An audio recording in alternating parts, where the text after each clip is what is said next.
മുൻ കേരള ഗവർണറായ ആരിഫ് മുഹമ്മദ് ഖാൻ ബീഹാറിലേക്ക് പോയതിനു ശേഷം ബീഹാർ ഗവർണറായ രാജേന്ദ്ര ആർലേക്കറാണ് കേരളത്തിലേക്ക് എത്തിയത്. ജനുവരി 2 വരെയായിരുന്നു ഗവർണർ ആരിഫ് മുഹമ്മദ് ഖാൻ ആ സ്ഥാനത്ത് തുടർന്നത്. രാജേന്ദ്ര ആർലേക്കർ കേരളത്തിലെത്തിയതിനു ശേഷം BJP ഏറ്റവും പ്രതീക്ഷയോടെ കാണുന്ന ദൗത്യം അവരുടെ വിജയത്തിന്, അവരുടെ വലിയ തോതിലുള്ള ആധിപത്യത്തിന് വേണ്ടിയുള്ള കളികൾ പലതും കേന്ദ്രം മെനയുന്നതിൽ ആർലേക്കർ വലിയ രീതിയിലുള്ള പങ്ക് വഹിക്കും എന്ന രീതിയൊക്കെയാണ്. എന്നാൽ ആർലേക്കർ കുറച്ചധികം വ്യത്യസ്തനാണ് എന്നതാണ്. മറ്റുള്ളവരിൽ നിന്നും, മറ്റുള്ള ഗവർണർമാരിൽ നിന്നും വളരെ വ്യത്യസ്തനാണ് എന്ന് ചുരുങ്ങിയ ദിവസങ്ങൾ കൊണ്ട് തന്നെ അദ്ദേഹം തെളിയിച്ചിരിക്കുകയാണ്. ഗവർണർക്ക് യൂണിവേഴ്സിറ്റിയിൽ വൈസ് ചാൻസലർമാരെ അപ്പോയിന്റ് ചെയ്യുന്ന അധികാരം നേരിട്ട് നൽകുന്നതുമായി ബന്ധപ്പെട്ട വിഷയത്തിൽ ആർലേക്കർ പറഞ്ഞ മറുപടി ശക്തമാണ്.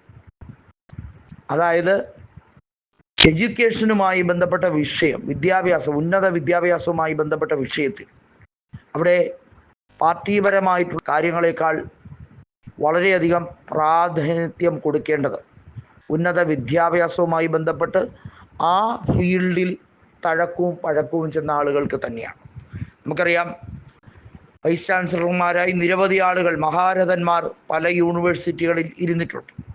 കേരള സർവകലാശാലയായിരുന്നാലും, MG സർവകലാശാലയായിരുന്നാലും, കുസാറ്റ് ആയിരുന്നാലും, കണ്ണൂർ സർവകലാശാലയായിരുന്നാലും ഒക്കെ. പക്ഷേ കണ്ണൂർ സർവകലാശാലയിൽ വലിയ വിവാദങ്ങൾ ഉണ്ടായിട്ടുണ്ട്. അത് CPIM-ൻ്റെ ജീർണിതമായ രാഷ്ട്രീയം കൂട്ടിക്കലർത്താൻ ശ്രമിക്കുന്നതുകൊണ്ടാണ്.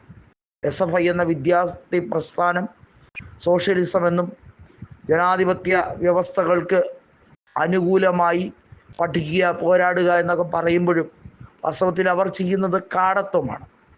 വയനാട്ടിൽ സിദ്ധാർത്ഥൻ്റെ മരണം ഉൾപ്പെടെയുള്ള കാര്യങ്ങൾ എടുത്തു നോക്കിയാൽ അറിയാം അതിൽ പ്രതിപട്ടികയിൽ ആരൊക്കെയാണ് എന്നുള്ളത്.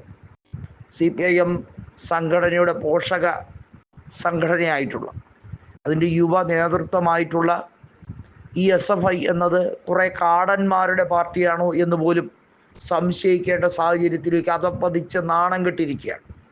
ആർഷോയെ പോലുള്ളവർ ആ പാർട്ടിയിൽ എന്തെങ്കിലും രീതിയിലുള്ള മര്യാദ ഉണ്ടെങ്കിൽ അതിനെയൊക്കെ തച്ചുടച്ചുകൊണ്ട് അഹങ്കാരം തലയ്ക്ക് വിരുത്ത് തിന്നതിൻ്റെ കൊഴുപ്പ് കാണിക്കുന്ന രീതിയിൽ വലിയ രീതിയിലുള്ള ചട്ടം വിത്തരവും തെമ്മാടിത്തരവും കാണിച്ച് മുന്നോട്ട് പോകാനുള്ള ഒരു ചങ്കുറപ്പ്. അതിനെ ചങ്കുറപ്പെന്നല്ല പറയേണ്ടത്, അതിനെ തോന്നിയവാസം എന്ന് തന്നെയാണ് പറയേണ്ടത് എന്ന് കൃത്യമായി അതിനെക്കുറിച്ച് VD സതീശനും K സുധാകരൻ ഉൾപ്പെടെയുള്ളവർ പറഞ്ഞിട്ടുള്ളതാണ്.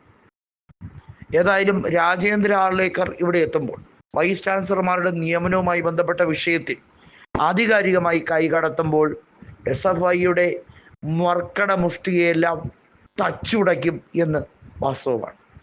SFIയെ തെരുവിൽ നേരിടാൻ നേരിട്ടിറങ്ങിയ ഗവർണറായിരുന്നു ആരിഫ് മുഹമ്മദ് ഖാൻ.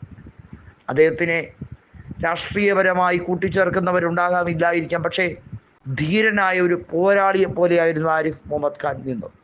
അതിനേക്കാൾ കുറച്ചുകൂടി ശക്തമായി ആർലേക്കർ കൂടി SFIയെ തെരുവിൽ നേരിടാൻ ഇറങ്ങുകയാണ്.